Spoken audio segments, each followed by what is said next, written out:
What would you do if you were so poor, so desperate, that you had to choose between a hospital bill and your own flesh and blood? What if the only way to pay for your newborn baby's birth was to give her away? That's not a hypothetical question.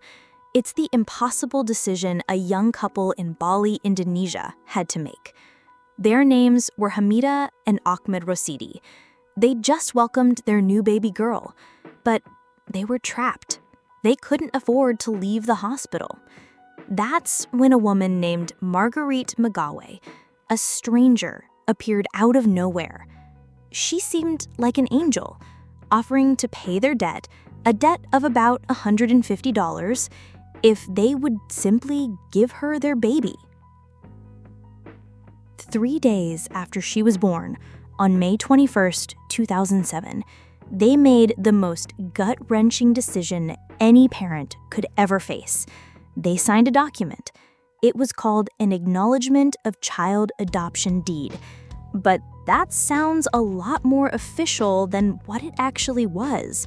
It was a flimsy piece of paper, a notarized deed, that they hoped would secure their daughter's future.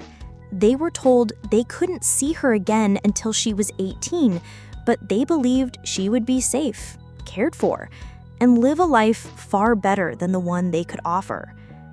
For a time, they held on to that hope. But in a horrifying twist of fate, that same document, the one meant to protect their child, was never finalized. The adoption was never made legal. And that, my friends, is when the true horror began for a little girl named Engeline. The world is full of strange, dark stories, and I'll be back with another one for you soon. Until then, stay safe out there.